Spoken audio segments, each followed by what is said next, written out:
Pagkat ngayon, ang ating pong speaker ay wala na po, nandito siya nung una pa. On the very first day, wala ka pa, nandito na siya. And today, she will be giving us the Lord's message on our 19th year. Kanya gusto kong i-welcome natin ng napakainit at napakasaya ang buhay ng ating pong senior pastor, Pastora Cynthia Tamayo. Hallelujah! Woo! Hallelujah! Thank you po, Lord. Thank you. Happy anniversary. Thank you, Pastor. Thank you. Hallelujah. Good morning. Good morning. Happy anniversary. Thank you po, Lord. Hallelujah. Napakabuti ng Panginoon.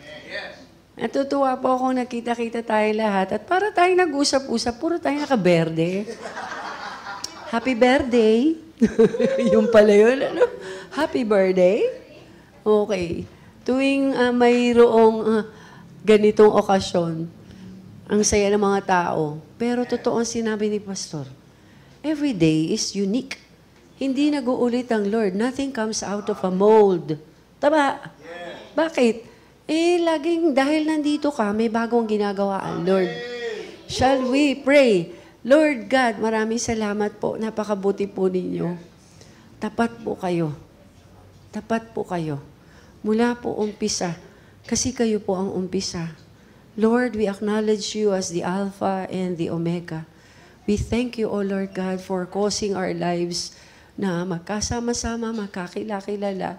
At sa iyong paanan, Lord God, kami po ay makasamba. Salamat po for 19 years. Thank you po, Lord God, for a decade plus 9. 1 to go. 2 decades, Lord God. Maraming salamat po. Napakabuti ninyo. Amen. Amen. Amen. Alam po ba ninyo na ngayong araw na ito marks yung 19 Sundays na natitira pa ng 2024? Opo. 19 Sundays pa ang natitira sa year 2024 sa last day ng celebration natin ng ating 19th anniversary. Double 19. Praise God, it's August 25th. 19. Nire-represent ito ng dalawang words sa Hebrew, yung Yud at saka yung Tet. Dalawang letters, Yud at saka Tet. 19. Ang ibig sabihin ng Yud, ang nire-represent pala ng letter na Yud ay faith. Ang nire-represent ng letter na Tet ay hearing. Wow! Di ano ibig sabihin nito, mga kapatid? Mukhang merong matinding gagawin ng Lord sa atin itong pagpasok natin ng ikalawang dekada. Bakit?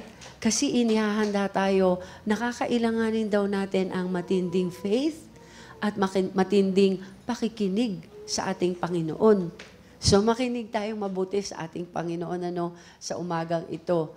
But the 19th letter in the Hebrew alphabet is the letter Kuf, which literally means the back of the head. Pag sinabing back of the head, parang, alam mo yan parang nandyan lang sa likod ng, at the back of your head, parang gano'n, parang alam mo yan. Parang readily available yan. Yun yung letter Kuf, which is the 19th letter of the Hebrew alphabet. Pastora, bakit lagi mong dinadala doon sa Hebrew word, Hebrew letter, ang lahat? Naniniwala po ako doon sa anointing na nagiging available kapag tinetrace natin kung ano yung letter na involved doon at salita na nai-involve doon. That is why gusto kong mag-umpisa dito sa favorite na birthday verse ko. Pagka may birthday, para lahat tayo, ito yung sinishare. Psalm 139 verses 13 and 14. Let us read all together. For you created my inmost being. You knit me together in my mother's womb. I praise you because I am fearfully and wonderfully made. Your works are wonderful. I know that full well. Ang ganda naman talaga dito. From NIV. Praise God. Now from NLT, New Living Translation, you made all the delicate, sige pabasahin natin, inner parts of my body and knit me together in my mother's womb. Thank you for making me so wonderfully complex. Your workmanship is marvelous. How well I know it. Praise God. Bless na bless ako nung makita ko itong waterfalls na ito. Alam po ba ninyo ang history natin? Mayroon pong ilang mga businessmen at ilang mga kapatiran na naghingi ng audience sa amin ni Pastor at nagpa-pray kung will na ng Lord magtayo ng church. Siyempre, si Pastor tinanong, saan tayo mag-meet? Nung makalaman niyang, doon, o sige, magkita na lamang tayo doon. To cut the long story short, nagkasundo kami na mananalangin kung magtatayo ng church. And the Lord said yes mula sa dalawang men of God, Bishop Mario and Bishop Joshua Blas. And so, nung ito ay binigay ni Bishop Mario at saka ni Bishop Joshua Blas, ang sabi sa amin, umpisa na ninyo, binibigay ng Lord sa inyo yan. Saan tayo mag-umpisa? Saan tayo mag-worship? Tinawag namin mga intercessors. Saan mag-worship? Ano tatawagin doon sa church? Jugs Go QC. Pagkatapos po sabi, saan mag-worship? Yung mga intercessors, iisa nakita. Excuse lang po ha. Bible verse naman, sabi kasi ni Reyna, pwede binong pag-Bible verse.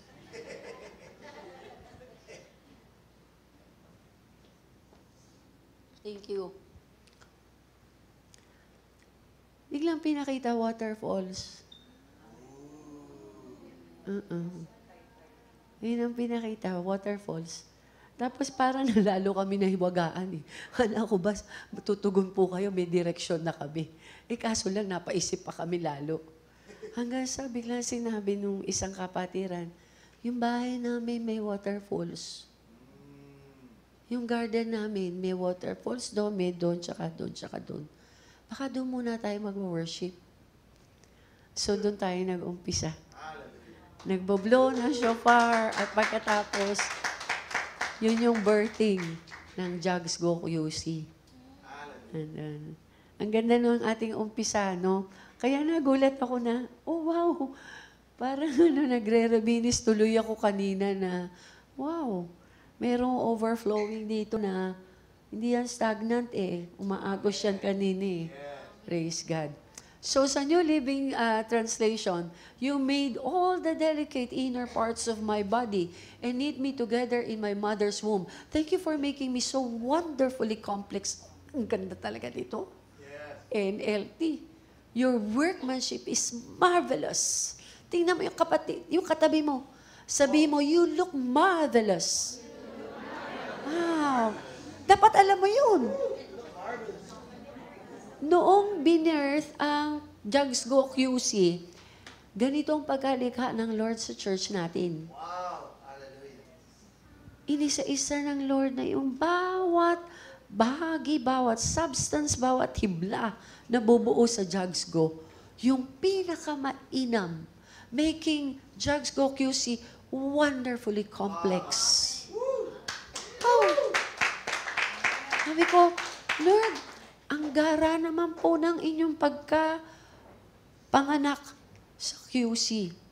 Sa Complete Jewish Version, ang sabi dito, for you fashioned my inmost being. You knit me together in my mother's womb. I thank you because I am awesomely made. Wonderfully. Your works are wonders. I know this very well. Wow, tingnan mo naman po yan, ano? Yung isa, you made. Yung isa, you created. Pagdating sa Complete Jewish Version, you fashioned me. He employed a different style para mabuo niya yung Jugs Go QC. Knitting you together in the womb. Awesomely made. Wonderfully made. Your works are wonders. At ang sabi, I know this very well. Nakakalungkot lang minsan ng tao na nililikha tayo ng Lord. Pinagplanuhan tayo napakainam ng Panginoon. Inihanda ang lahat ng pangangailangan natin. Pero tingin natin sa sarili, hindi. Pero alam niyo mga kapatid, napakaganda at napakainam ng inihanda ng Lord para sa atin. Did you know? Gusto kong mag-umpisa dito. Ito hiniram ko lamang doon sa huling SPT namin. Noon para lamang maipakita kung gaano ka-intricate yung pagkagawa ng Lord sa atin. Mula sa Scientific American, diniscuss dito kung gaano yung capacity ng human brain. Ang human brain daw ay mayroong 2.5 petabytes of memory. Wow. Ano yung petabytes? Ngayon ko lang narinig yan. 1 petabyte is equal to 1,024 terabytes or 1 million gigabytes. Ganun yung kapasidad ng brain mo. Wow! Kaya hindi totoong Jesus wept lang ang iyong memory verse. Kung meron kang isang memory verse kada taon, 19 na dapat yan. Amen. Praise God. Alam mo ninyo? Rejoice always. Pangatlo, and again, I say rejoice. Konting math, yung 2.5 gigabytes of memory, yun daw yun, ay maglalaman ng about 3 million hours of TV shows. 3 million hours of TV shows? Antindi. Yung kapasidad ng ating isipan, 3 million TV shows, kaya mong tandaan. Kaya mong stock dito. Wow! Kaya pala, awesome, sabi ng Lord. We are awesomeites. The awesome wonder of the creation of the Lord, siniksik, niliglig, at nag-uumapaw pa na nilagay niya sa tao. Antindi mo pala, te. Antindi mo pala, kuya. Antindi mo. Minsan din natin naiintindihan, pinapabili ka ng asawa mo, 3 lang naman yung pinabili, nalimutan mo pa yung isa. Nakakaano naman yun. Samantalang ito pala yung kapasidad natin. Ang galing pala nating tumanda sana. Pero hindi natin matandaan minsan. Wonderfully complex. Marvelous. Yan ang pagkasabi sa Bible. You were made, you were created, you were fashioned. Wonderfully complex. That is your raw material. Alam niyo mga kapatid, natutuwa lang ako po, kasi,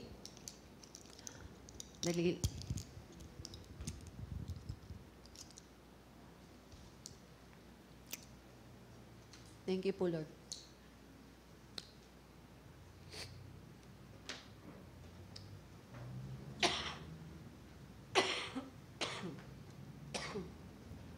Natutuwa po ako, mga kapatid, kasi yung pagkalikha sa atin, sobrang nag-stand out tayo.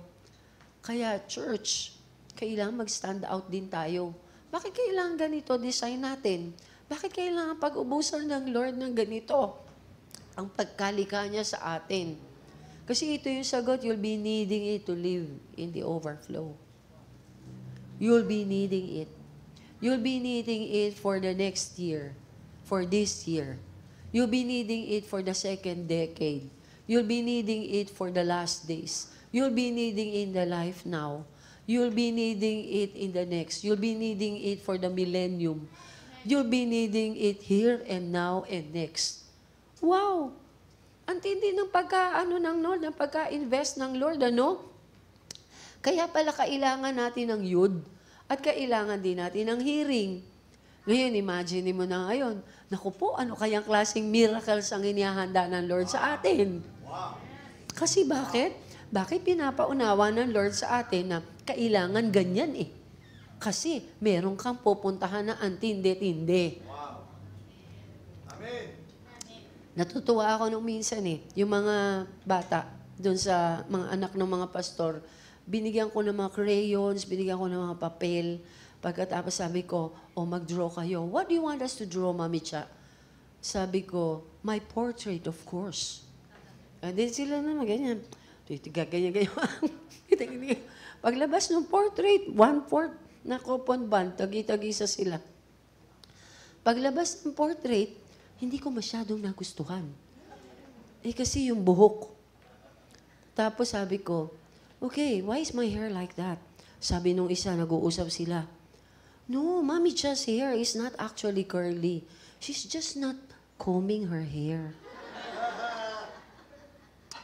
Sabi ko, kala ko ba titok mo matong? Pero alam ninyo, magsuklay ka man o hindi, kapatid, paglalabas sa portrait mo, powerful ka. Ibang klase ka. Bakit?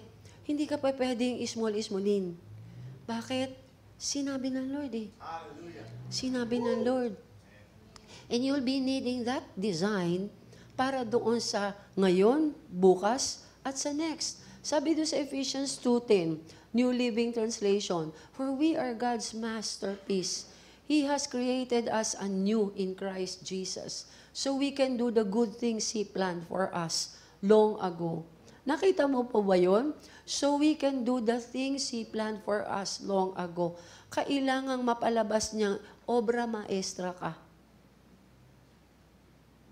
Kada tao na isinisilang, obra maestra ng Lord. Kasi mayroon kang takda na assignment, purpose, na ikaw lang ang papapel. May mamaya, siguro, iisipin mo na, ano kaya mga great things yung mga sinasabi ni Pastora na kailangan nating gawin. Pag tinignan mo po ito sa Amplified Version, ang sabi dito sa Amplified, for we are God's own handiwork. His workmanship, recreated in Christ Jesus, born anew, that we may do those good works which God predestined, planned beforehand, for us taking paths which He prepared ahead of time, that we should walk in them, living the good life which He prearranged and made ready for us to live. Nakita mo ba yon, kapatid? Living, para daw, for us to live the good life which He prearranged and made ready. It was made available for you. Hindi mo pagpapaguran, hindi mo yan binayaran, hindi mo pa yan, hindi ka pa marunong humingi. Predestined, prearranged, para ang buhay natin ay maging ganito. Wow! Wow! Ang will ng Lord is for the church to be like this. Yung picture na ganito na nagliliwanag. Hindi mukhang kawawa. Hindi nakaabang kay Manny Pacquiao at manghihingi ng donasyon. Hindi ganun. Mag-overflow ka. Essential ka. Ikaw lalapitan. In the last days, ang daming magiging mga pangangailangan, ikaw ang lalapitan. Tama. Ay, naku. The beauty that is still a work in progress. That's what you are. That's who you are. Beauty. A beauty in progress. A beauty still at work. God is creating to recreate more beauty within us. Baka po isipin ninyo, ay, naku, Pastora, iba-iba po talaga ang tao. Hindi naman lahat maganda. Eh, sino ang sabi sa iyo nun? Lahat tayo maganda. Lahat tayo mahusay. Amen. Hindi mo lamang na i-frame doon sa dapat mong makita. God is creating to recreate more beauty within us. Kung paano nung isinilang ka, ang dami sa DNA mo nilagay ang Lord na kakayahan. Pagkatapos, yung kakayahan na yon, nire-recreate pa ng Lord para mas marami pang lumabas na beauty sa iyo. Kaya bawal mamintas. Have you heard of the word mercies? Yung word na mercies, nung isang araw, nagpaponder ako dito, tiningnan ko doon sa Hebrew. Alam niyo po, pagka po pala ito ay tinranslate sa Hebrew word, hindi pala yan tinatranslate na mercy. Laging mercies. Alam niyo pala kung bakit? Kasi, kaya sa Hebrew word ay mercies, plural palagi. Pag nag-start ka ng revelation, in-enter mo yung mercy ng Lord. Once na in-enter mo yun, nagre-recreate and it will bring you to another form of mercy. Pagka na-claim mo na yun, another mercy, another mercy, another mercy. Kung kaya pala, yung palang word na mercies sa Hebrew ay mercies. Hindi dumadating ang isang beses na pag natanggap mo yung isang beses na mercy ng Lord, tapos, walang ganon. Hallelujah. Kung kaya yung beauty na nilagay ng Lord sa atin, ganon din. Hindi natatapos. Ano ko? Ang simple lang ng mensahe po na ito. All parts of our being represent our Maker from inward. Okay, isa-isahin natin to. Lahat ng bahagi mo nire-represent yung Maker na nandun sa iyo. Inward. Mag-o-overflow yun. At pagka nag-o-overflow na yun, ang daming facets, ang daming husay, ang daming beauty ng Maker na nagmamanifest through you. Ugali, itsura, galing, husay, ano pa? Lahat yun magmamanifest from inward out. Hallelujah. To flow over the edges of a container. Tinignan ko yan. Overflow. Ang sabi ni Miriam, ni Kuya, ni Ate. Ni Kuya Oxford. Ang sabi, to flow over the edges of a container because there is too much. Wow. Kaya kailangan mo lumaki. Amen. Kaya hindi ka na natiling baby. Kailangan mo lumaki kasi bakit? Yung nilagay ng Lord sa iyo, kailangan lumaki ka kasi nag-o-overflow. Kaya wag kang magagalit pagka tumatanda ka. Wag kang magagalit pagka ikaw ay lumalaki. Meron pa namang ready, set, goals. Sabi, to contain more of something that can be held. Nai-imagine mo ba to, kapatid? Ako po, ini-imagine ko yung, paano ba? Sabi noon dati kasi, medyo lumaki na ako talaga eh. Pag niyayakap ako ni Pastor, sabi ko, darling, I'm sorry ha, kasi nahihirapan ka nang yakapin ako. Sabi niya, no, there's more of you to love.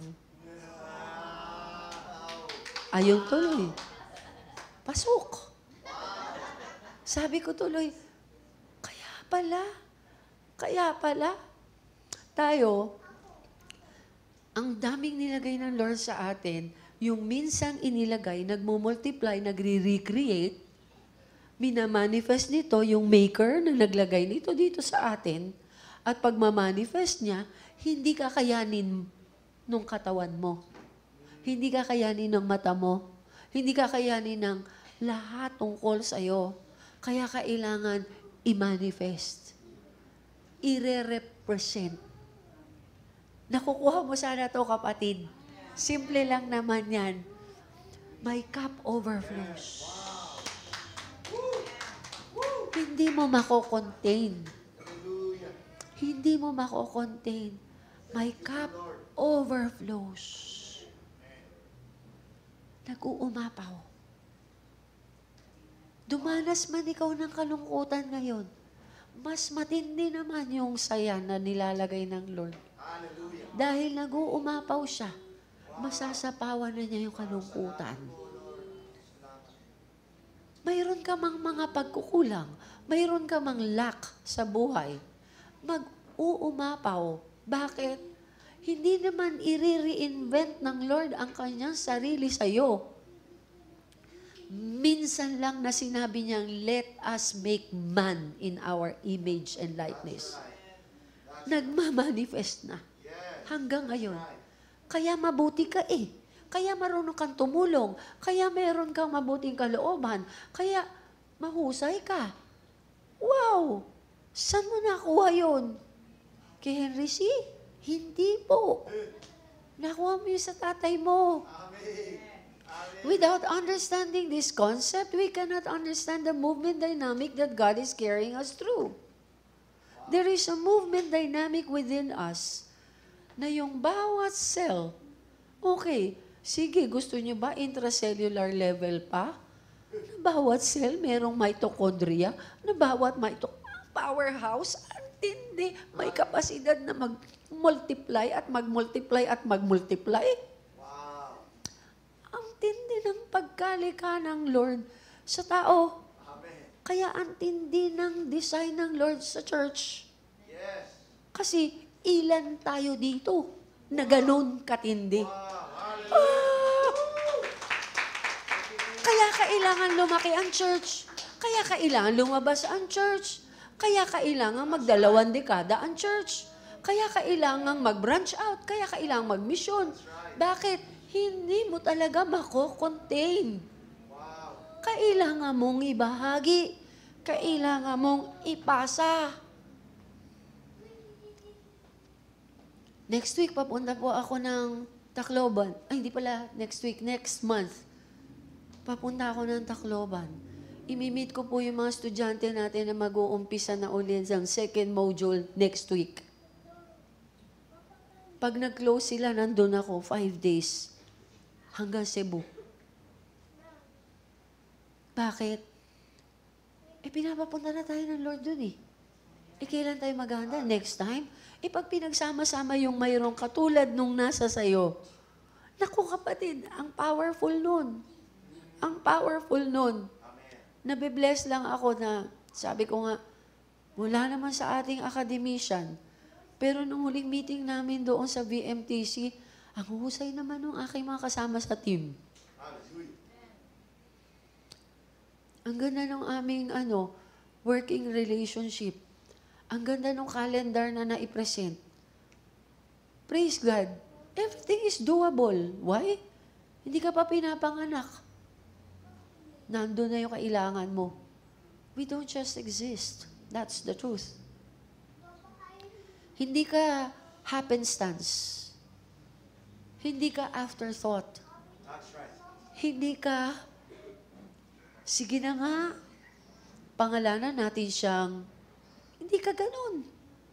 Hindi ka po ganun. Yes. Yung isang bato, yung isang rock, it can exist. Wala yang gagawin. It doesn't even have to fight. Nandun yung bato na yun. Kahit walang gawin yan. Bato yan. Pero ang tao, once na pinanganak ka na may laban. Bonakid. Batang may laban. For man to exist, our body has to fight to live. Ano mga microorganisms na a-attack? Kailangan ka mabuhay.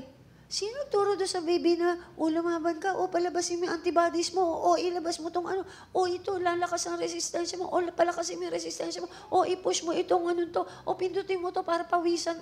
May ganun? Wala po. Wala po. But our body, we learn, we acquire this capacity to exist and to fight for our existence. Kaya minsan pag tinignan mo yung isang tao, mukhang pipitsugin, mukhang lalamya-lamya. Pag tinignan mo yung isang tao, parang ketepongin. Don't look down on that person. Never do that. Kasi hindi mo alam ang kapasidad na nilagay ng Lord sa kanya. Fighter pala yun. Ang tindi. Biro mo si Carlos Yulo.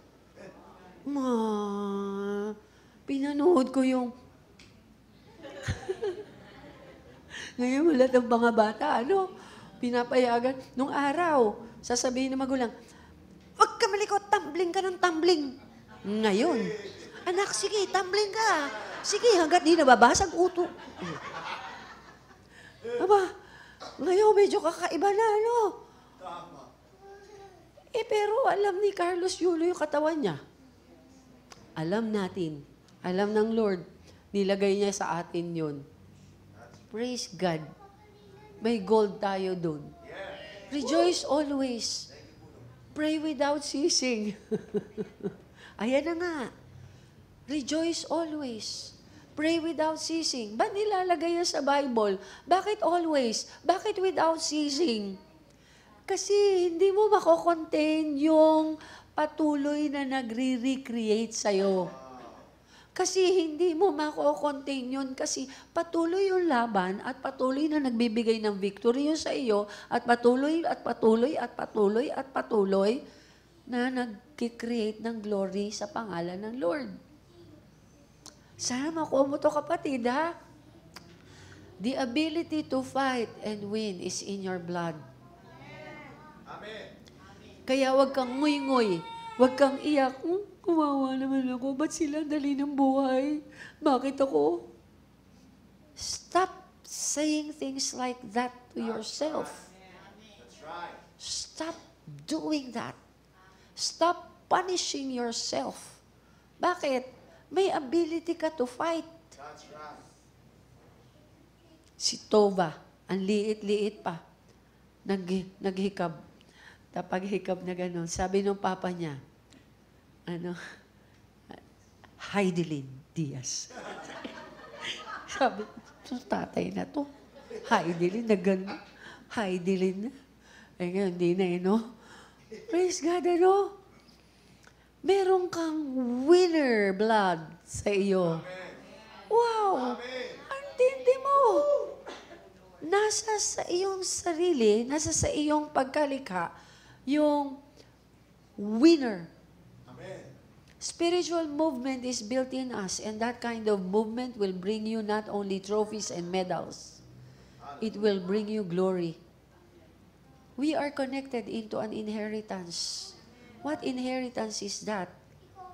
Tinuruan tayo ng Lord na ang movement natin, nagmo-move tayo from outer court to the Holy of Holies. Parot pa rito tayo sa presence ng Lord. Grabe yung message na yon ng temple ng Lord doon sa wilderness. Pero kapatid, dalhin mo, ito temple ng Holy Spirit. Parot pa rito lang yun, parot pa rito lang yun, nagfo-flow lang yun. Praise God. We are connected into that inheritance. Hallelujah. Napakabuti ng Panginoon. We have been grafted into a covenant that says, I can get to the other side. You can say that to yourself. Kaya kong tawirin yan. Kaya kong gawin yan. I can cross over to the other side. Kaya ko yan. I can have my miracle. Pwede natin yung sabihin. Yung word na fulfill, yung word na accomplish, yung word na finish, karugtong yan ang pangalan mo. Ganyan ang design mo. Sasabihin ng magulang, ay naku, sa lahat ng anak ko ito, walang natapos. O kanina, kumakain siya. O ngayon, hindi na. O tapos nang kumain. Ano ba ayaw mo? Madalo, sa lahat ng anak ko, ito, wala talaga itong binatbat. Ang daming gano'n na magulang. Pero alam mo ba, kapatid, winner ka, finisher ka, victorious ka. Kaya mong i-fulfill yung mandato ng Lord sa'yo. Kaya mo i-accomplish yung mga sinabi ng Lord na i-accomplish ng pangalan mo. 1 Corinthians 12:18, this is where God comes in. God has meticulously put this body together. He placed each part in exact place to perform the exact function He wanted. Ang ganda po nitong verse na to, anniversary kasi ng church, so tayo, bawat isa sa atin, walang isa man sa atin, walang reason, ba't ka nandito? Meticulously put this body together. Oh. Nakita ko sumasayaw na si Jonah. Oh, gracious. He placed each part in exact place to perform the exact function. Ang tindi, ano? Sabi mo, exact function. Hindi ka display, hindi ka bench warmer. Mayroon kang exact function. Sabi doon sa Luke 6:35 and 36, pakibasa po, 1, 2, 3, go.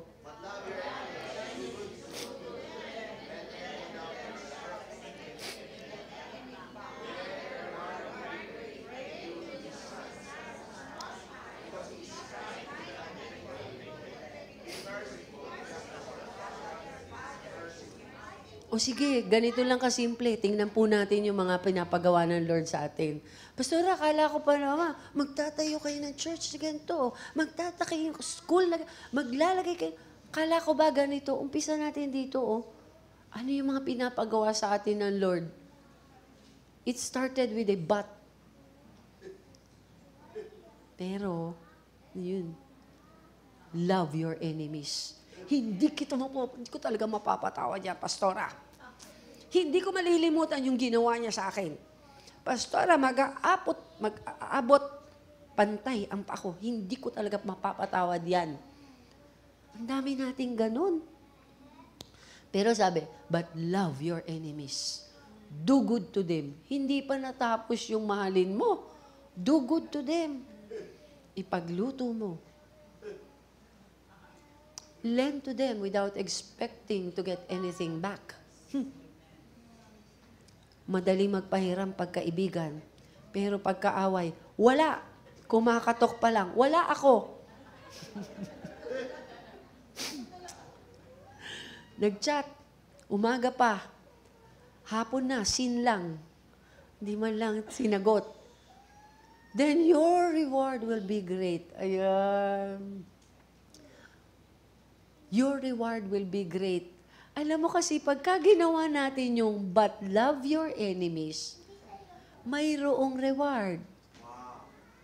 O edi nagpapatuloy, umiikot yung cycle na yon ng greatness, and then you will be sons of the Most High.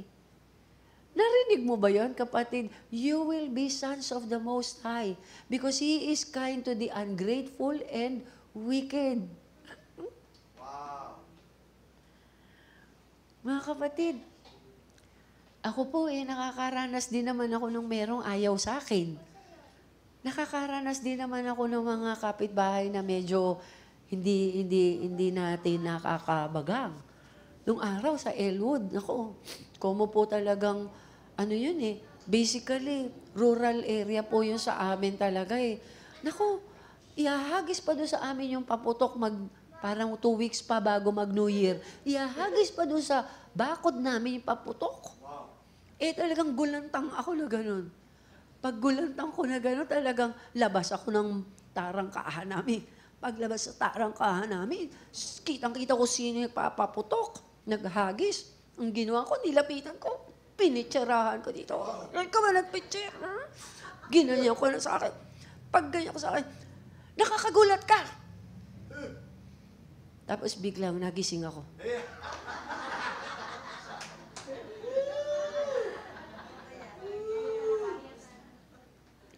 Di ba meron tayo minsan na ganun? Tapos mamaya-maya makakasalubong mo yun. Uy, kayo nagpaputo ka. Nagulat ako. Pero inis na inis ka dun. Nung nagulantang kang ganun. Hindi ba po? Alam mo, minsan tayo, ang simple ng pinapagawa ng Lord. Ang simple. Yung greater glories na sinasabi sa Bible na inihanda ng Lord para sa church, ito dito nag-uumpisa, word for word. Ang sabi, yud and hearing. Faith and hearing. Alam mo yung yud, ang liit na kudlit nun. Yung letter na yud, letter iyon na lahat ng letters sa Hebrew alphabet, nandun siya. Walang letter na mabubuo na walang yud.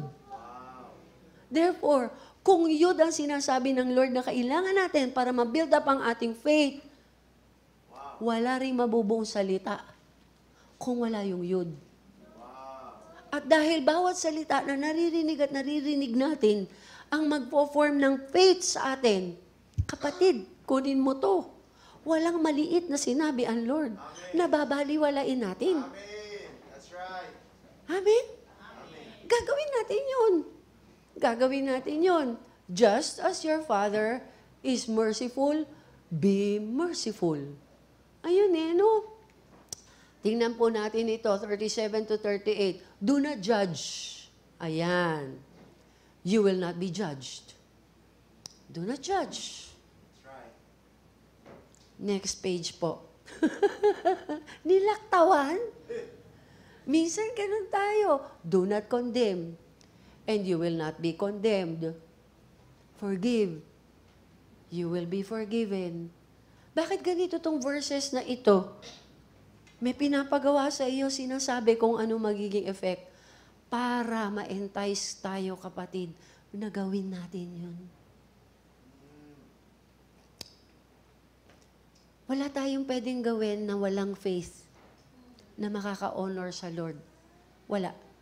Wala tayong pwedeng gagawin na ang tindi-tindi na gagawin natin ng walang faith na iisipin natin napasaya natin o na-honor natin ng Lord.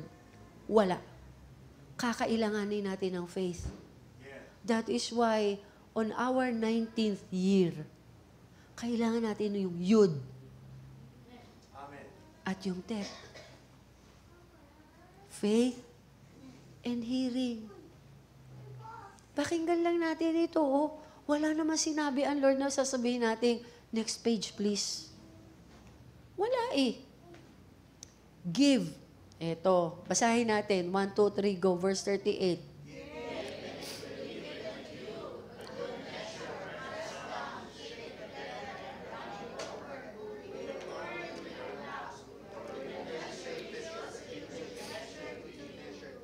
Okay.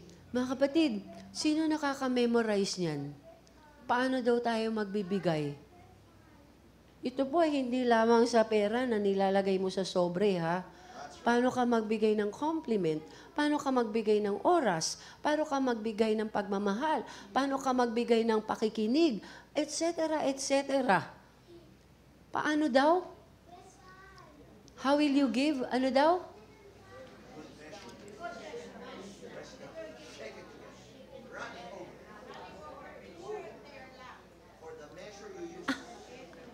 Ang ganda-ganda nito, kapatid. Pinaliwanag to sa amin ni Pastora Rachel. Blessed na blessed na blessed ako.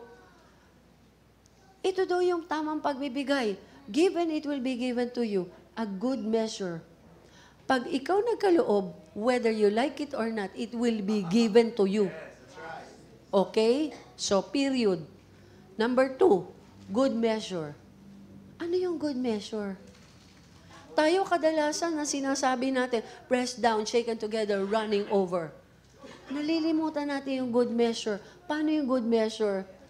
Napunta na po kami sa Israel. Meron po doon isang puno, ang tawag carob tree. Yung carob tree, meron mga pods.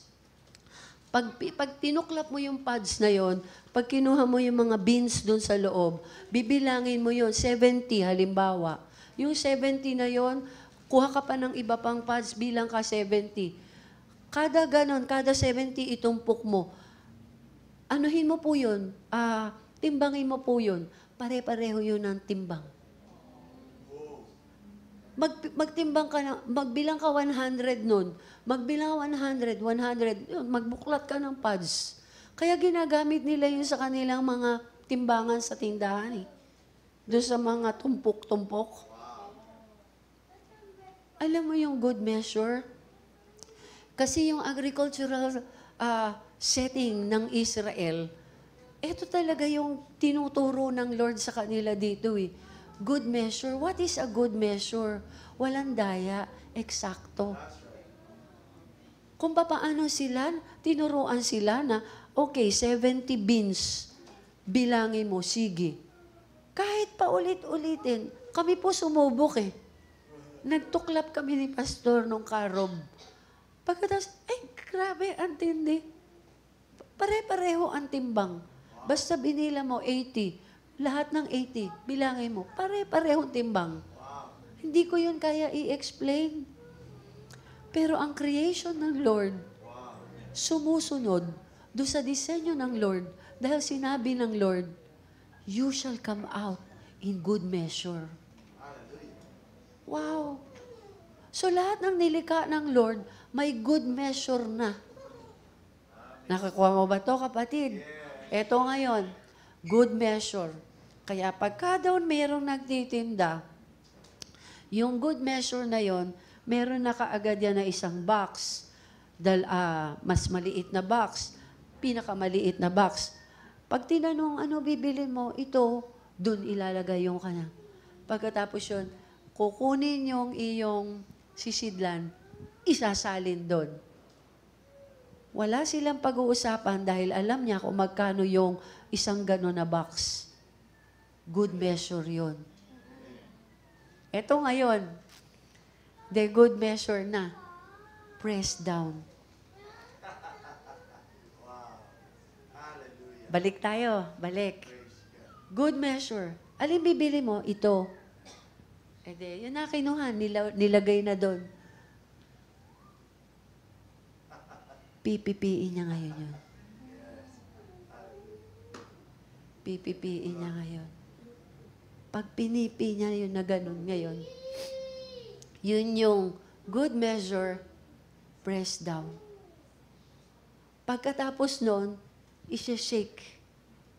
Liligligin. Pagka naliglig na ganun, magsisettle down yung mga maliliit doon sa ilalim. Magkikreate na naman ng espasyo. Lalagyan na naman yun. Wow. Hallelujah. Now you have good measure, pressed down, shaken together.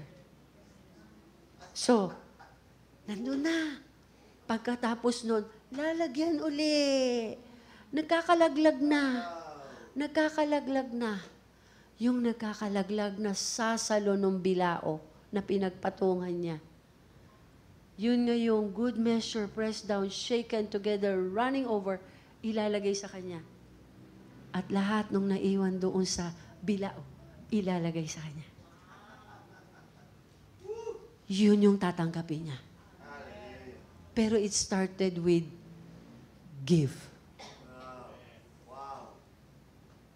Alam mo yung agricultural setup ng Israel, mayroong ways ang Lord sa kanila sa lahat ng pagkakataon. Nakakaiba sa atin. Nabe-bless lamang ako dahil tayo parang kailan ba natin ito natutunan? Kinakanta pa natin to. Press down, shake it together, and running over. Di ba? Pero hindi natin nakukuha doon sa paano sila tinuruan ng ganun. Paano ka magbigay ng time? Paano ka magbigay ng compliment? Paano ka magbigay ng tulong? O palagi ka nagmamadali? O palagi kang, pwede na yan. Paano tayo magbigay sa Panginoon ng ating talento? Nakita niyo ba yung mga dancers kanina? Hallelujah. Nakita niyo ba yung ating worship team kanina? Grabe. Grabe. We need to be exactly where we should be at this given moment, at this time. In this place, specifically appointed by God. Kailangan na dito ka. Makita ka ng Lord dito. Why do we need to go through this process of renewing every day? Kasi kakailanganin mo yun. To help us spell better days. To help us understand glory days. To help us see and experience greater glories. Para sa atin pa rin yun. Yes, remember? May binigay ka ni. Ang prinsipyo ng Lord, dahil nagbigay ka, you will receive. Ano ang sabi na tatanggapin mo?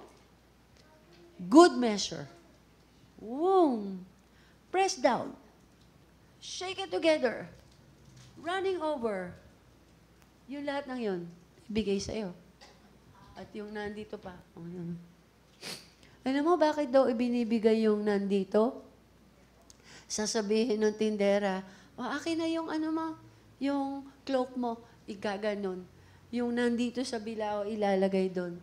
Para yung kakainin mo pag uwi mo, hindi naman gagaling doon sa binili mo.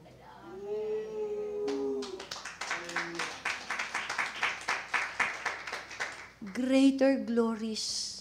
Gaano tayo kahanda sa greater glories? Gaano tayo kahanda sa better days? Samantalang nagpapaka-practice ka doon sa paano tumawad, paano mambarat.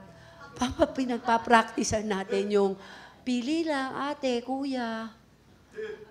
Ano mo yung pinagpa-practicean natin? Hindi pang atin yun. Hindi ka bagay doon. That's right. That's right. Tama? Hindi ka bagay doon. That's right. Lumagay tayo doon sa kung ano tayo. Tama. Don't stay too long in the outer court.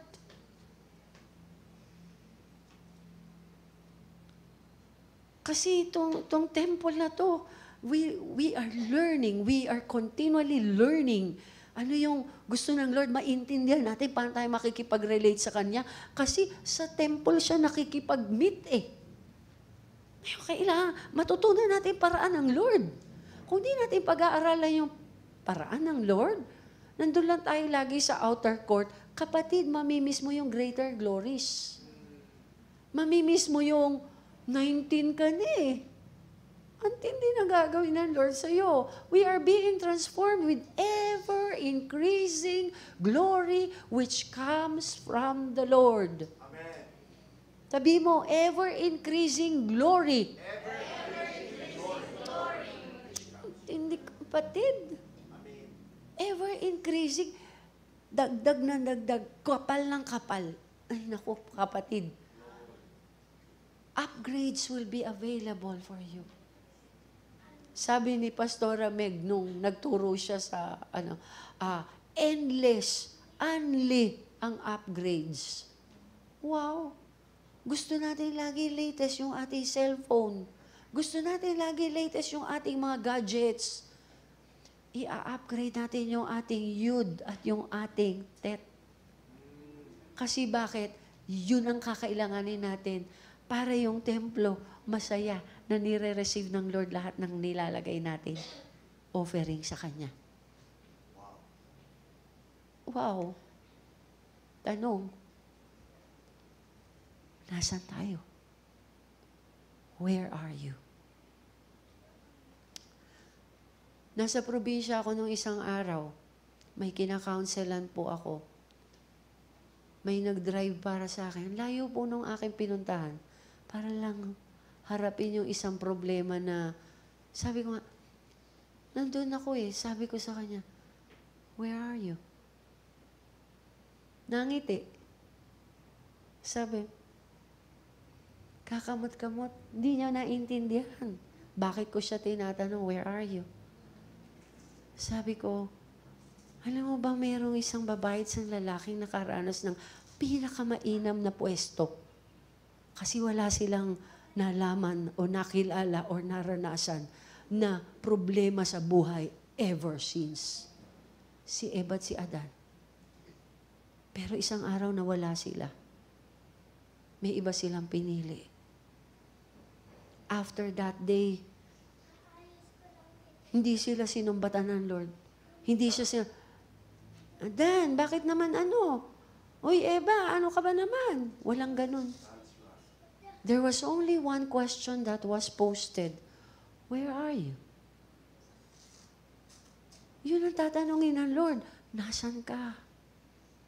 Bago tayo pumasok doon sa second decade natin, tanong natin sa sarili natin, where are you? Where am I? Asan ako?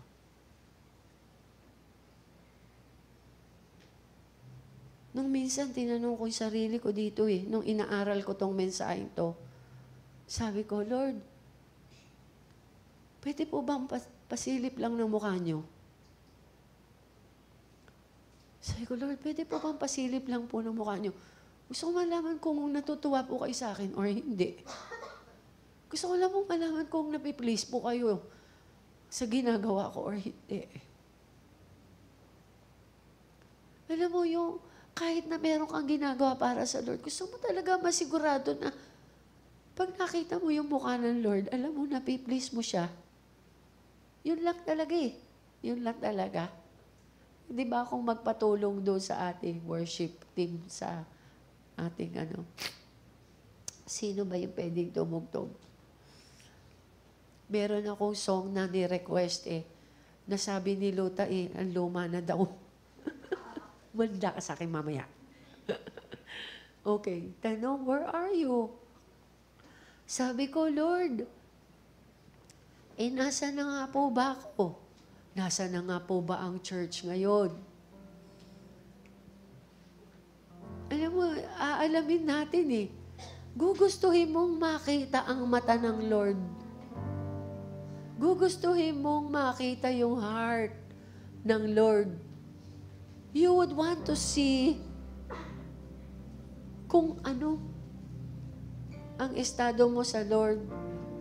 Ang tao, para makasiguro na ginagawa niya yung dapat niyang gawin, all you need to do is to look to the Father. Ano ginagawa ng Father? Because I can only do the things that I see my Father is doing. Tama. Si Eva, ang sabi niya, ay, teka lang, wag mo munang alisin. Hindi pa tapos yung slides ko.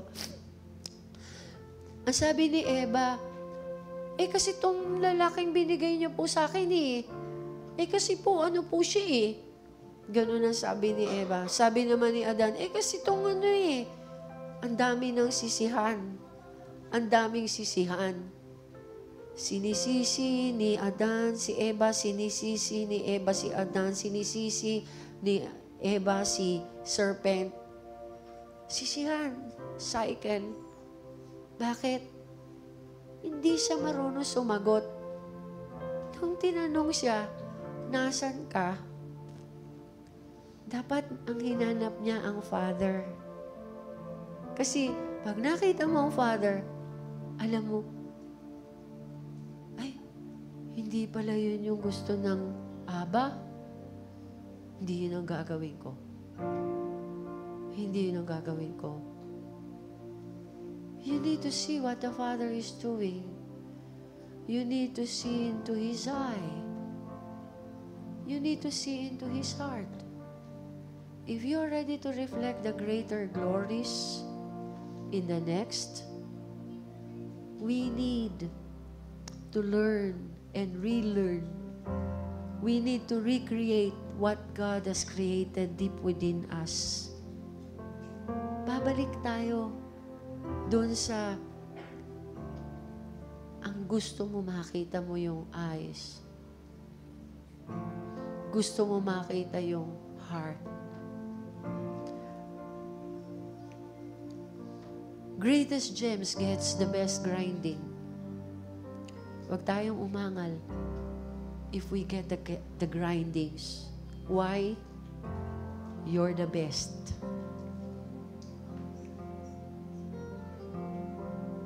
At ang hinanda ng Lord sa iyo is glory beyond measure. Kaya kailangan mo mag-grow. Kaya kailangan nating tumanda. Don't grow old. Grow new. Kasi bakit? God is putting up a new you. God is creating a new you each year. Yud and Tet. Faith and healing. First mention ng word na look in the Bible, Genesis 9:16. I'll be ending with this. The rainbow shall be in the cloud, and I will look into it. Remember the everlasting covenant between God and every living creature of all flesh that is on the earth. Ang unang pinaggamitan ng Lord ng look, hindi pinili ng Lord na tingnan yung mali natin at pagkukulang natin. Ang pinili ng Lord, tingnan niya kung saan yung maaalala niya yung everlasting covenant niya with man. Next, Genesis 13:14 to 16. And the Lord said to Abram, after Lot had separated from him, lift your eyes now and look from the place where you are, northward, southward, eastward, and westward. For all the land which you see, I give to you and your descendants forever. Look from the place where you are. Ang sabi ganon kay Abram, all the land which you see, I give to you. Look. Pagkatapos mong tingnan ang Abba Father, ipapakita sa iyo ng Abba. Ngayon, anak, tingnan mo kung ano gusto kong ibigay sa iyo. Simply no measure. The glory that has no measure. The glory that abounds. Thank you, Lord, for 19 years. Thank you for colorful 19 years. Lord, dito niyo po kami niyayaya itong huling linggo ng celebration, pasasalamat ng kabutihan ninyo. Niyayaya niyo po kami, Lord God, sumiksik sa presence ninyo, to experience you once again, to look into your eyes, to look into your heart, and in return, that you would look also into our eyes and into our hearts.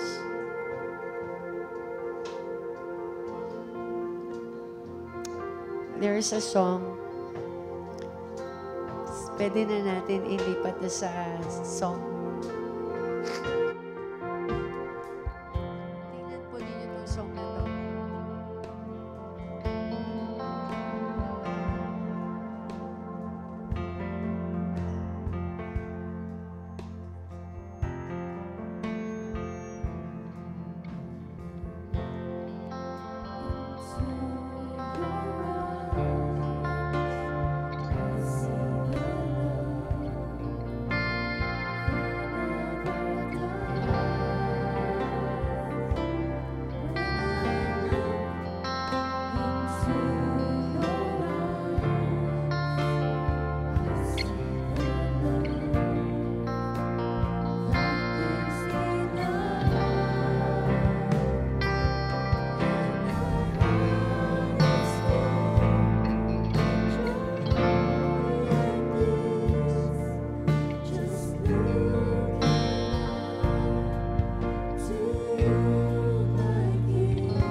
church, can we just take time? Can we just take this time? Kung may sinasabi sa iyo ang Lord ngayon, can you just take this time?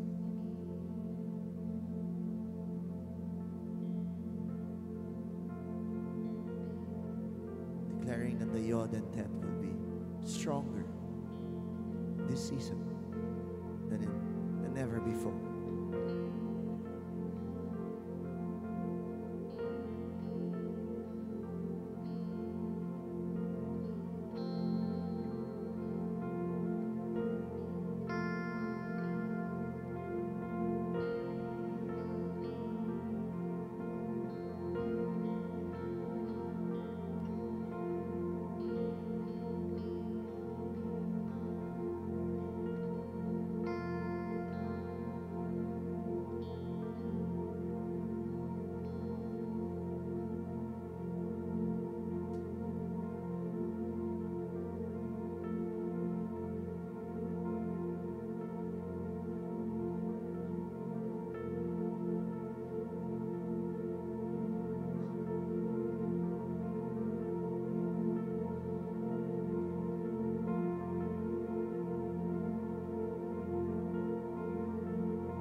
ba rito, you receive something from the Lord today? Kung ikaw yun, can you just raise your hand? If you receive something from the Lord, wow. Kung ikaw ay naka-receive, I want you to thank Him. Open your mouth and thank Him. Doon sa wala pang nare-receive, just ask. All you need to do is ask.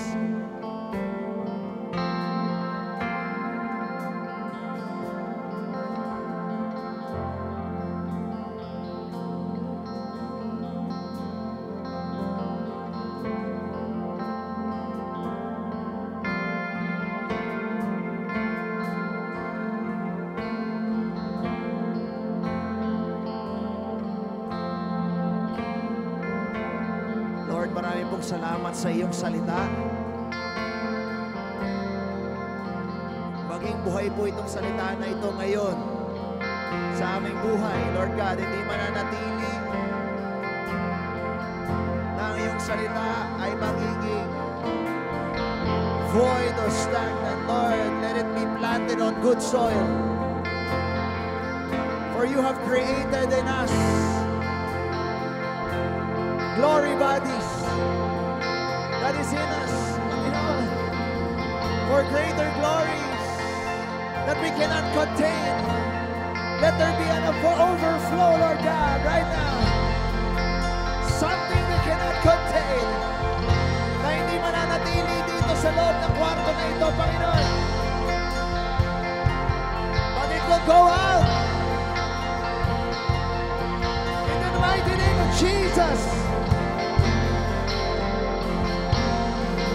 Oh, somebody praise Him. Come on, somebody praise Him.